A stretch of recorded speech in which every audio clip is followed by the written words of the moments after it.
نبی صلی اللہ علیہ وسلم اتق اللہ حیث ما کنت واتبع السیئۃ الحسنۃ تمحها وخالق الناس بخلق حسن او کما قال علیہ الصلوۃ والسلام۔ دوستو، بزرگوں، عزیزو، ماشاء اللہ حضرات شوق و ذوق سے اور اخلاص کے ساتھ تشریف لاتے رہتے ہیں۔ یہ میرے لیے بھی سعادت کی بات ہے۔ اتنے لوگوں کو دین کی باتوں کو پہنچانا اور سنانا بہت ہی سعادت کی بات ہے۔ اللہ تعالیٰ ہم سب لوگوں کو اپنے نبی صلی اللہ علیہ وسلم کے نصائح کو، ان کے مواعظ کو حفظ جان بنانے کی توفیق رحمت فرمائے۔ اس سے بڑھ کے کوئی نعمت نہیں ہے کہ نبی اکرم صلی اللہ علیہ وسلم کی تعلیمات کو، ان کے مواعظ کو، ان کے اخلاق کو ہم پیش نظر رکھیں، اسی پر اپنی زندگی کو گزاریں۔ تمام مشائخ نے یہی فرمایا۔ خاص طور سے حضرت مولانا شاہ ولی اللہ صاحب رحمۃ اللہ علیہ کی اتباع سنت پر بمبئی میں بھی بہت زور دیا۔ اتباع سنت، اللہ تعالی ہم سب لوگوں کو ظاہری اور باطنی ہر اعتبار سے سنت کے اتباع کی توفیق مرحمت فرمائے۔ اسی میں ہماری سعادت ہے اور اسی میں ہماری کامیابی ہے۔ یہ کلی طور پر الدین والنصیحہ، وہ جامع نصیحت ہے۔ دین نصیحت کا نام ہے۔ نصیحت یہی ہے کہ ایسی بات کہو جو آخرت کو کی طرف متوجہ کرنے والی ہو۔ بزرگان دین کی خدمت میں حضرات علماء بھی جاتے رہے ہیں اور انہوں نے ان کی نصیحتوں پر عمل کیا، اور جو مشائخ زندہ رہے ان کی زندگی میں جو علماء تشریف لے گئے ان کی کچھ اور ہی بات ہوئی۔ اس بنا پر ہم لوگوں کو بھی اپنی اصلاح کی بھی فکر رکھنی چاہیے اور امت کی اصلاح کی بھی فکر رکھنی چاہیے۔ حضرت مولانا شاہ ولی اللہ صاحب آخر میں بمبئی میں تشریف رکھے، کافی دنوں رہے، الہ آباد جاتے تھے، ہم لوگوں سے فرماتے تھے بھائی بمبئی کے لوگ متوجہ ہیں، مجھے جانے دو۔ وہیں فرماتے تھے، کیسے جلد جلد آنے لگے تھے، فرماتے تھے بمبئی کے لوگ متوجہ ہیں اصلاح کی طرف، تو مجھے جانے چنانچہ آتے تھے۔ بالا حضرت مولانا شاہ ولی اللہ صاحب رحمۃ اللہ علیہ کا آنا جانا بہت رہا۔ اللہ تعالیٰ ان کے فضل و برکات سے جو لوگ مستفید ہوئے، اللہ تعالیٰ نے آئندہ بھی اللہ تعالیٰ اس کی ہم کو توفیق دیتا ہے۔ یہ اقوال سلف ہماری کتاب ہے، 11 جلدوں میں۔ طبقات کبریٰ جو علامہ شارانی کی کتاب ہے، بہت حضرت مولانا تھانوی نے بھی اس کی بہت تعریف کیا اور تمام علماء نے کی۔ اللہ تعالیٰ نے مجھے توفیق دیا، اس کا میں نے ترجمہ کیا اور تمام مشائخ نے اس پر لکھا۔ 11 جلدوں میں یہ سامنے تھی، اس میں سے لے کے چلا ہے، یہ نہیں کہ کوئی اس کا مقصد۔ یہ اقوال سلف بھی تمام علماء نے اس کو پسند کیا، موجودہ علماء سب نے لکھا ہے اس پر، سب نے تائید کیا ہے۔ اس بنا پر اس سے کچھ باتیں سناؤں گا۔ اللہ تعالی ہم سب لوگوں کو یہ مختصر مجلس کو نافع بنائے، مفید بنائے اور اصلاح احوال ظاہرہ، احوال باطنہ دونوں کے لیے مفید بنائے اور ہم سب کو عمل کی توفیق پر عمل فرمائے۔ اللہ تعالیٰ نے اس کتاب کے ذریعے سے علماء کو بہت بڑا ایک تحفہ دیا۔ اس کے ہم رائے کہ اس کو پیش نظر رکھنے میں انشاءاللہ العزیز طریق کی باتیں بہت سی معلوم ہوتی رہیں گی۔ آخر میں جو بات ہے،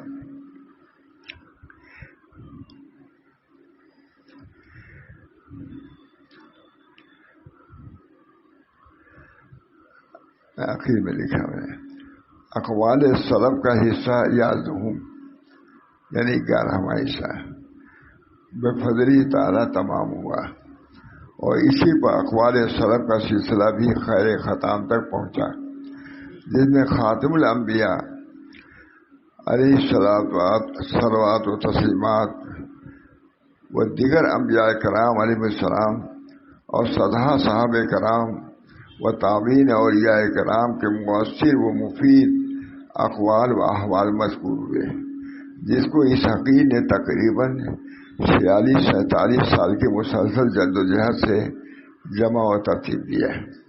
حتی وسع اس کی تحقیق میں کوئی کسر نہیں چھوڑی، کوئی کمی رہ گئی ہو تو اللہ تعالیٰ اس کو معاف فرمائے۔ چونکہ اقوال سلف کی تعلیم کا مقصد وحید متقدمین و متاخرین کی تعلیمات میں توافق یکسانیت کو ظاہر کرنا ہے، کہ جو ہمارے مشائخ جو کام کر رہے ہیں الحمدللہ ان کا طور و طریقہ قول و فعل متقدمین کے طور طریقے کے موافق ہے۔ صرف اس کتاب 11 جلدوں میں لکھا میں نے، تاکہ اپنے جو متاخرین علماء ہیں مشائخ ہیں جو کام کر رہے ہیں ان متقدمین 11 جلد میں اس کے خلاف نہیں ہے، ثابت یہ کرنا چاہا آپ لوگ جانتے ہیں۔ اللہ تعالیٰ نے اس کو تمام کو پہنچایا، علماء نے بہت پسند فرمایا۔ اللہ تعالیٰ یہ میرے لیے آخرت کا سرمایہ بنائے۔ تو آخر میں تھوڑی سی بات نقل کرتا ہوں، کہتے ہیں اقوال سلف کا حصہ یاد ہوں، 11واں حصہ بفضل تعالیٰ تمام ہوا، اور اسی پر اقوال سلف کا سلسلہ بھی خیر ختام تک پہنچا، جس میں خاتم الانبیاء علیہ الصلوۃ و تسلیمات و دیگر انبیاء کرام علیہ السلام اور صدہا صحابہ کرام و تابعین اولیاء کرام کے مؤثر و مفید اقوال و احوال مذکور ہوئے، جس کو اس حقیر نے تقریباً 46-47 سال کی مسلسل جد و جہد سے جمع و ترتیب دیا۔ حتی اس کی تحقیق میں کوئی کسر نہیں چھوڑی، کوئی کمی رہ گئی ہو تو اللہ تعالیٰ معاف فرمائے۔ چونکہ اقوال سلف کی تصنیف کا مقصد وحید متقدمین و متاخرین کی تعلیمات میں توافق اور یکسانیت کو وعدہ کرنا تھا۔ ہمارے مشائخ جو کر رہے ہیں کام، تو متقدمین کے بھی یہی احوال تھے، یہی کیفیات تھی، تاکہ اسی توافق کے لیے ہمارے متاخرین علماء و صوفیاء متاخرین ان کا طریقہ متقدمین کے خلاف نہیں ہے۔ اسی بنا پر پوری کتاب کی گائے اقوال سے لکھا، تمام علماء کی تصدیقات میں موجود ہے، برابر میں دکھلاتا رہا، روزانہ ماما شاہ محمد احمد صاحب کو مغرب کی بات سناتا رہا، جانتے ہیں سب۔ اس طریقے سے 11 جلدوں میں تیار ہوئی، یہ میرے لیے بہت بہت ہے آخرت کے لیے۔ اللہ تعالیٰ میرے لیے، میری اولاد کے لیے، میرے متعلقین بلکہ سارے مسلمین کے لیے اس کو رہبر بنائے، تربیت اصلاح و تربیت کے لیے، طریق کے لیے رہبر بنائے اور رونمائی کا ذریعہ بنائے۔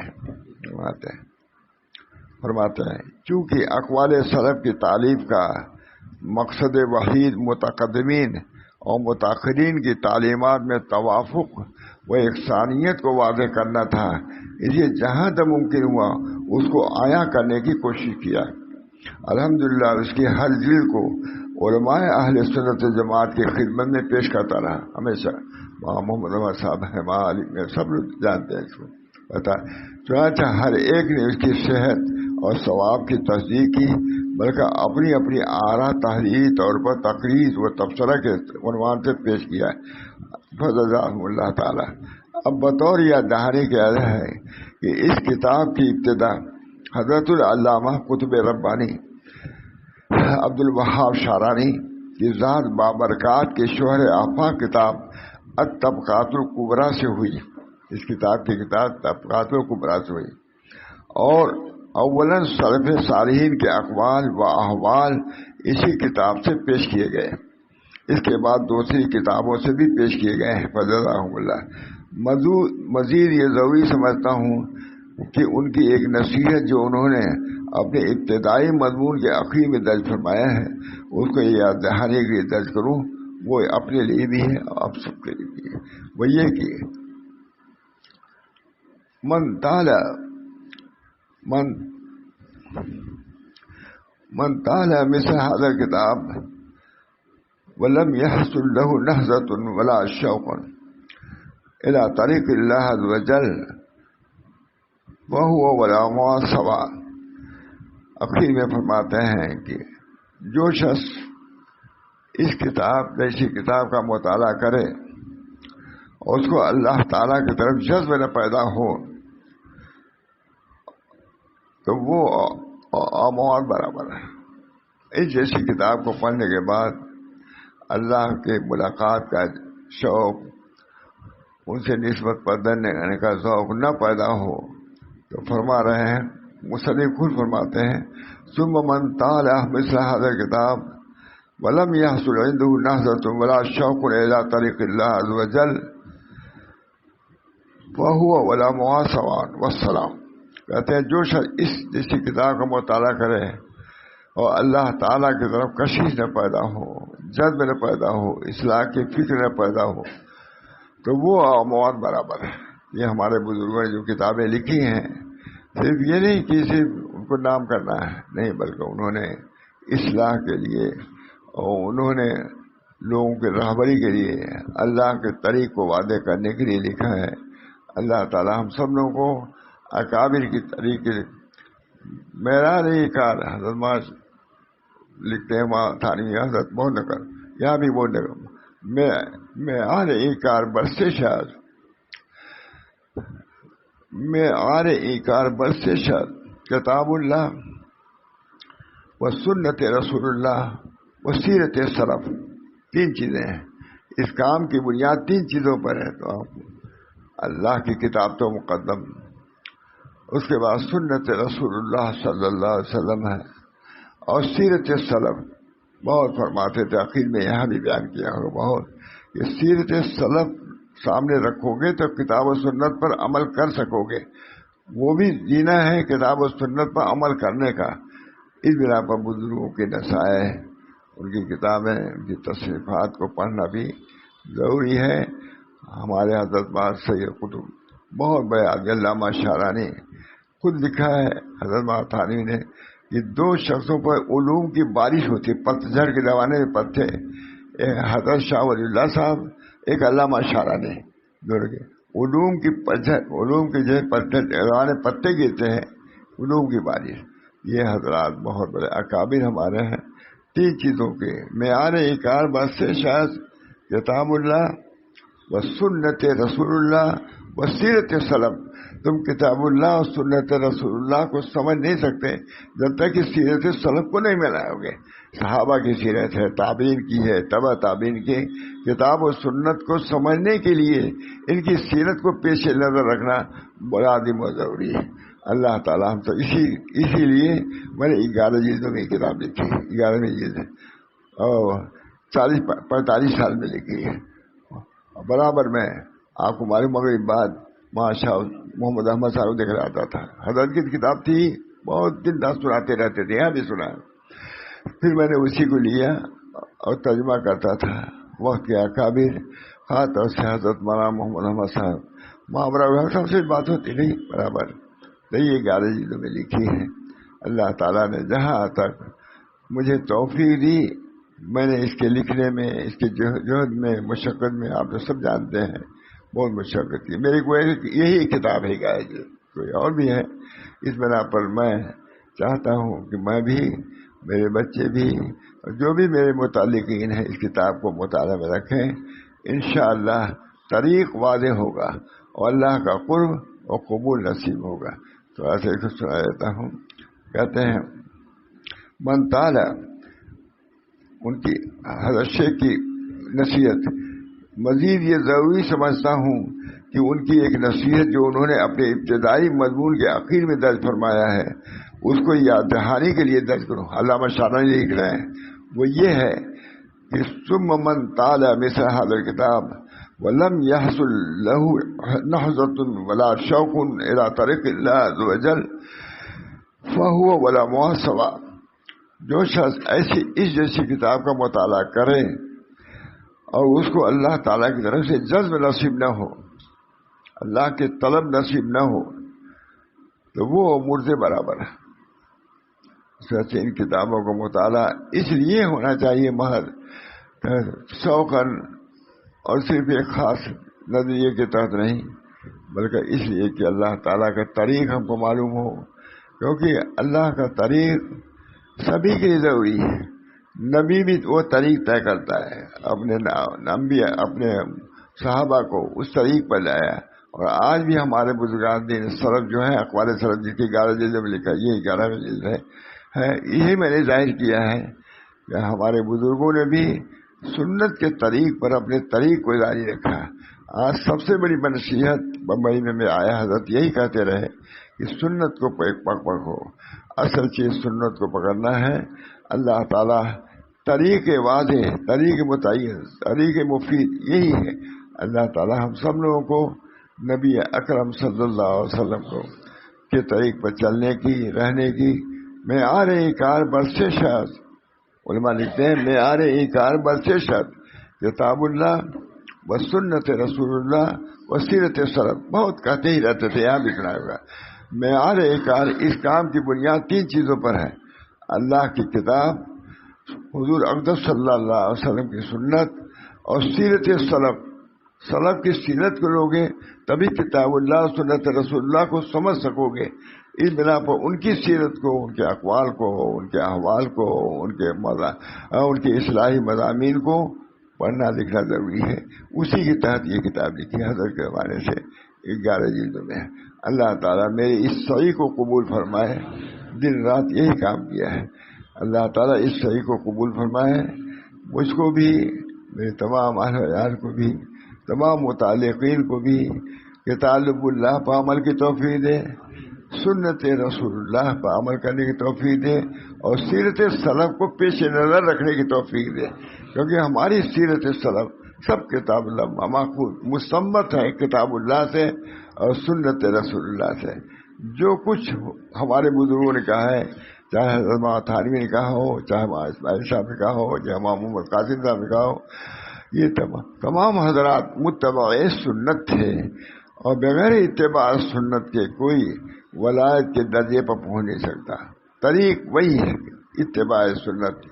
اس بنا پر ہمارے بزرگ دین، خاص طور سے حضرت شاہ رسول اللہ صاحب آخر میں تو دن رات یہی بیان کرتے تھے، اتباع سنت کرو، ولایت کا راستہ یہی ہے، بزرگ کا راستہ یہی ہے۔ اور آخر میں بہت یہاں بیان فرمایا، اللہ تعالی ہم سب لوگوں کو اپنے اکابر کے طریق پر رہنے کی، سمجھنے کی، عمل کرنے کی، اور اس کو دوسروں تک پہنچانے کی توفیق مرحمت فرمائے۔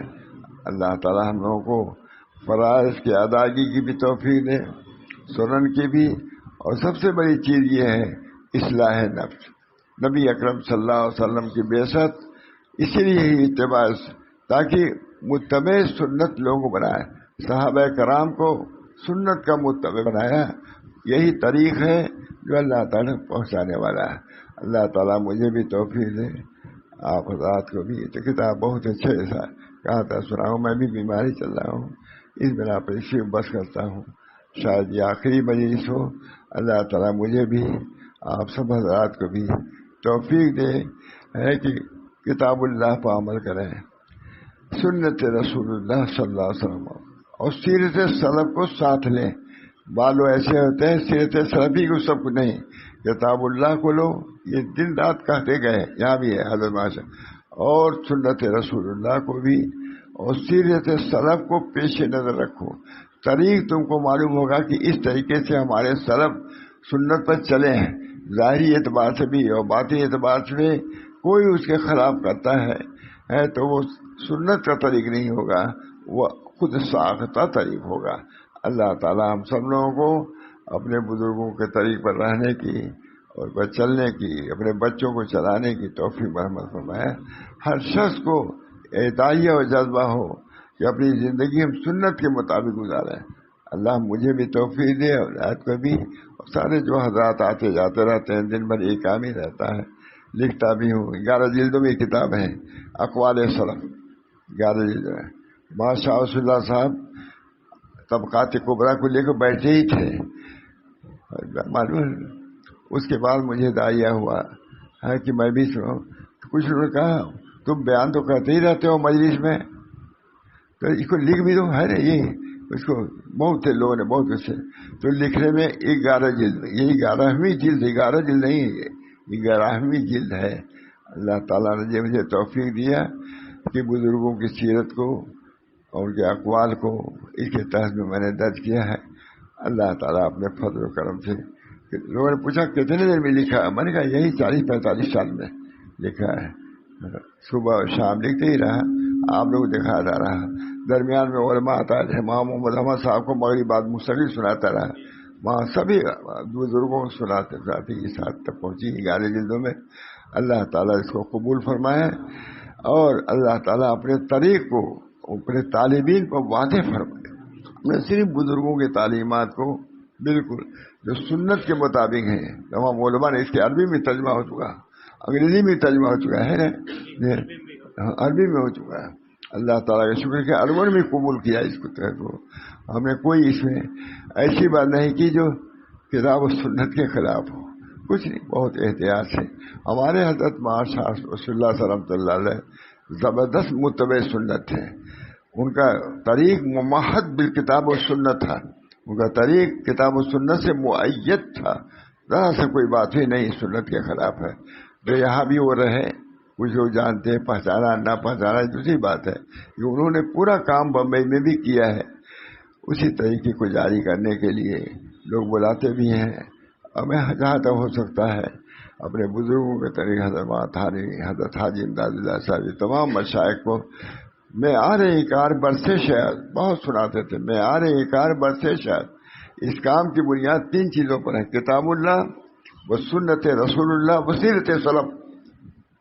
سلف صالحین کی سیرت کو لے کے چلو گے کامیاب رہو گے۔ اس بنا پر ہمارا طریق یہی ہے، یہی ہم بیان میں کرتے رہتے ہیں۔ اللہ تعالیٰ مجھے بھی، میرے اولاد کو، متعلقین کو سیرت سلف پر قائم و دائم رکھے۔ اللہ تعالیٰ ہر قسم کی ظاہری اعتبار سے بھی ہمارے مجاہدین جامع تھے، ظاہر و باطن دونوں کے جامع تھے۔ ظاہری اعتبار سے بھی اعمال شریعت کرتے تھے اور باطنی اعتبار سے بھی اعمال طریقت کو بجا لاتے تھے۔ یہ تمام حضرات گنگوئی قطب عالم، اللہ تعالیٰ نے ان حضرات کو طریق کو واضح کیا، انہوں نے طریق کو واضح کیا اور پھر انہوں نے دوسروں کو واضح کیا۔ اللہ ہم سب کو اپنے بزرگوں کی سیرت کتاب اللہ و سنت رسول اللہ و سیرت سلف، اس کو لازم کرو۔ اللہ تعالیٰ ہم سب لوگوں کو ہدایت پر رکھے گا۔ دعا بھی کریں، اللہم اہدنا وسددنا، اے اللہ ہم سب کو ہدایت دیجیے اور درستگی پر رکھیے۔ اللہم انی اسألک العفو والعافیت فی الدین والدنیا والآخرہ، اللہم الف بین قلوبنا واصلح ذات بیننا واہدنا سبل السلام ونجنا من الظلمات الى النور وجنبنا الفواحش ما ظهر منها وما بطن وبارك لنا في أسماعنا وأبصارنا وقلوبنا وأزواجنا وذرياتنا وتب علينا إنك أنت التواب الرحيم ربنا تقبل منا إنك أنت السميع العليم برحمتك يا أرحم الراحمين بحرمة سيد النبي الكريم صلى الله تعالى عليه وسلم۔